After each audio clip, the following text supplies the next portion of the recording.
Yan guys, Mega Lord, shoutout, nandito tayo sa Pasay Rotonda. Yan po guys, oh. So, papunta tayo sa Baclaran, So, nakapunta na tayo Quiapo, Divisoria, sa Garriedo, kung saan-saan. So, ngayon naman ang bisitahin natin ang Baclaran, Ang Baclaran, kilala din sa isa, sa magandang mamili. Parang Divisoria din, So, punta natin, bisitahin natin, tingnan natin ang sitwasyon dito sa Baclaran. So, dito sa Baclaran, dito nag-U-turn ang jeep, biyaheng Divisoria or Caloocan, Dito yan guys, nag-U-turn, balik naman sila sa Divisoria, Dito lang, paikot-ikot na yan guys. Ito yung pinaka-dinhead at yung iba nandun din sa kabila, sa may Rojas Boulevard. So masarap mamili dito. Ito yung pinaka-maganda rin, isa rin sa mga shopping destination sa Maynila, Ang daming dito, daming mga murang bilihin. Pagkain, prutas, at mga damit, marami.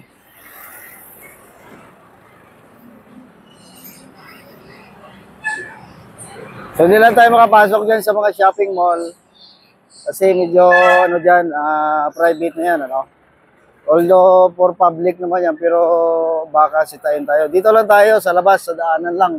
Dito naman, marami tayo makita.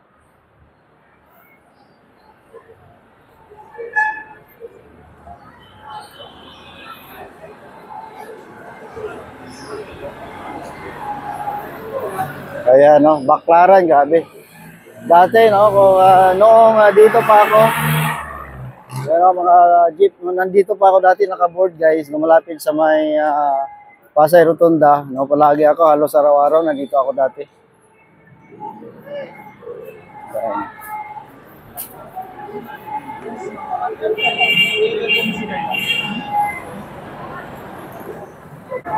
So, palapit na tayo sa, ito yung pinaka-last, na station, ang Baclaran, ng LRT. Tapos may extension ngayon. I don't know kung magana na, tingnan natin mamaya.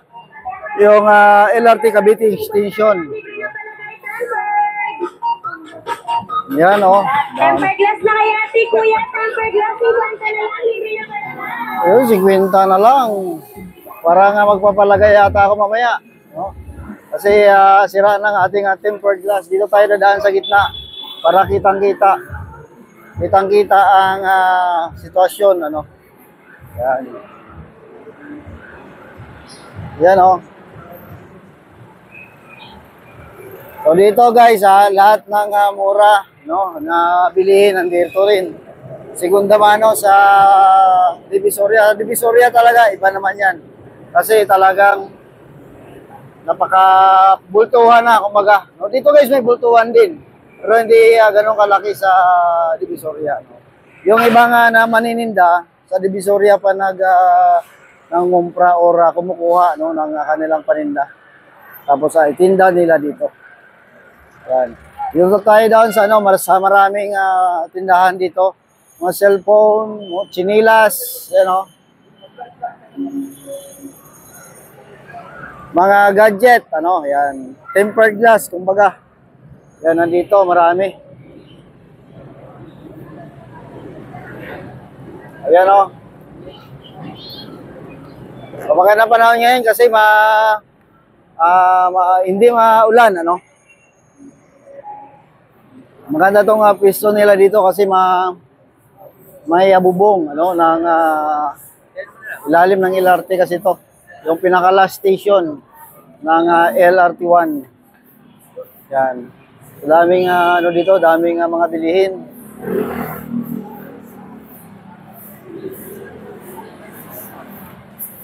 Diba? Punta tayo hanggang hanggang simbahan, Yan. Or ikutin po natin hanggang sa harapan ng simbahan. Sa harapan ng simbahan, marami ring mga mabilihin doon.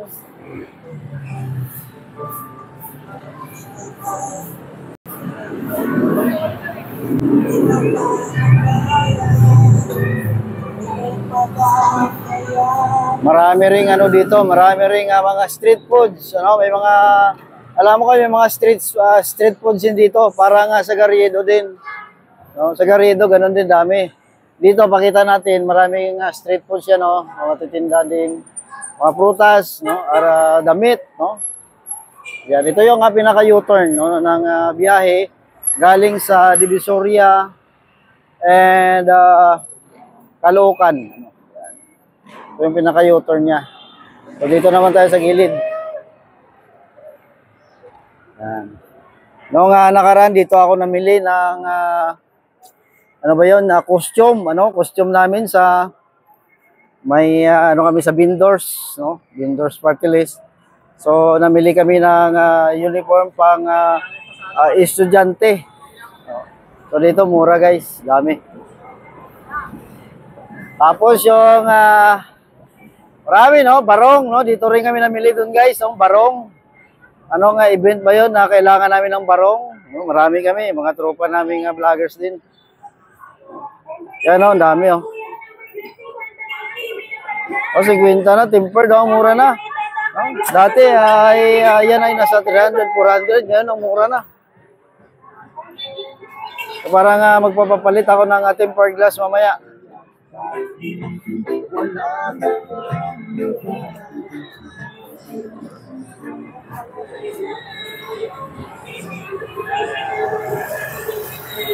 Oh, di ba? Tempered glass na kaya? Maganda ngayon kasi kahit na mainit, pero mas okay na yung isa umulan. Pag umulan dito guys, grabe ba? May vlog ako dyan nung kasagsagan ng bagyo. Dito ako nag-ikot. Grabing baha dito sa lugar na ito. So delikado ngayon magpaano sa baha kasi may mga kaso ng mga ihi ng daga, no? Delikado po 'yan. Pero maraming kaso ngayon ng ano ba 'yon? Dahil sa ihi ng daga. Grabe, delikado. So ikotin natin 'to guys hanggang simbahan, alam ko maraming kababayan natin ang hindi nakapunta pa dito sa Baclaran. So parang bago na ang sitwasyon kasi yan guys kung nakita niyo yung LRT yung ito na yung pinaka dead end dapat, pero dahil nga may extension, ito na yung extension niya, oh. Yan yung dugtong ng LRT extension papunta sa Cavite, no? Cavite extension. Yan. So yan, oh. Yan, maganda na dito. So baybayin natin yan dito, mga bag naman ang paninda at saka doon ay chinilas, Baluyot Commercial Center. Mukhang luma din ang building na yan, Medyo matagal na.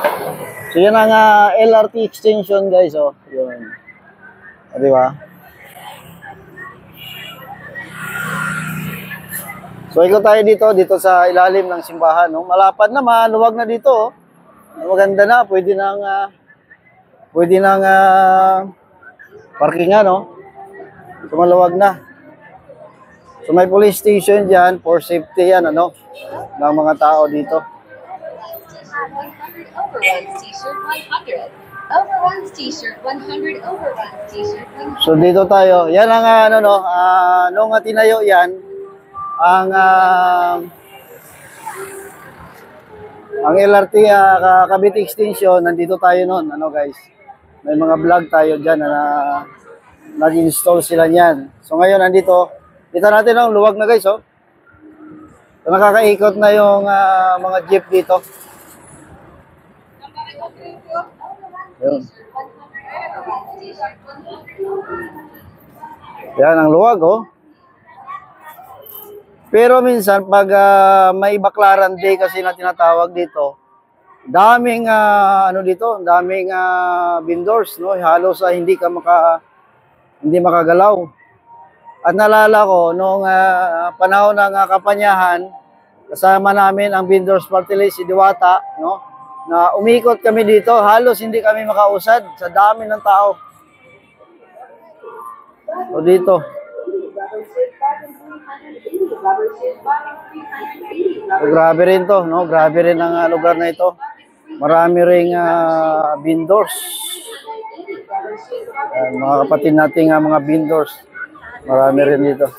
Diyan na dito na tayo sa may harapan or gilid ng simbahan kasi ang harapan nasa kabila. Yan po ang Baclaran Church, ano? So ikotin natin yan hanggang dun sa dulo. Sa may harapan, ano?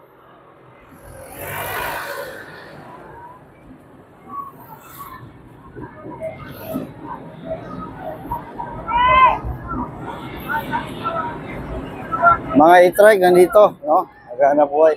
Maganda, alam mo na napaganda ang sitwasyon dito kasi dahil sa tulay na yan, nagkaroon ng bubong, ano?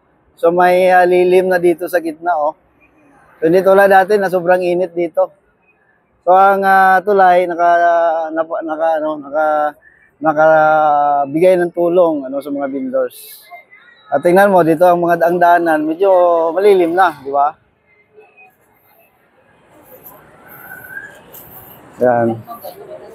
Pag umulan, ganun din. Pero hindi naman masyadong makano kasi pag malakas ang hangin, mabasa ka pa rin kasi mataas. At medyo makitid lang siya. Pero at least yung lilim niya nakakatulong ano sa tao. Yan. So dito isang entrance ano ng Baclaran Church ano. Entrance yan dito. Pero dito tayo dadaan, din ikot tayo doon sa kanyang harapan ano para makita nyo. Yan. O, daming vendors dito. O diba, ikotin natin ang Metro Manila. Yan lang makaya ko ikotin guys, ano, ang Metro Manila. Hindi naman tayo makapunta sa ibang lugar, wala tayong sasakyan. But at least, sa mga kababayan natin, no, ma-update natin sila kung anong kalagayan dito. Sa pamamagitan ng aking vlog, no, makakatulong tayo. Makita ng ating mga kababayan, lalong-lalo na yung mga OFW, no, ng mga kababayan natin. Yung alam ko, na-miss na nila itong lugar natin, ang Pilipinas. Kahit magulo lang, ha, pero iba pa rin kasi pag nandito ka sa sariling bansa mo, no? Sariling bayan mo. Ako ay OFW, ex-OFW din guys. Ano, kaya na alam ko, no, na mismo ang iyong bansang sinilangan. Nakakamiss. Kahit magulo lang, basta bansa mo, at home ka pa rin.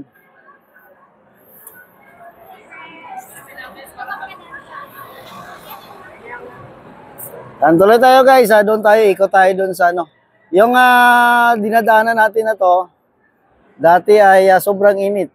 Ngayon ay okay na.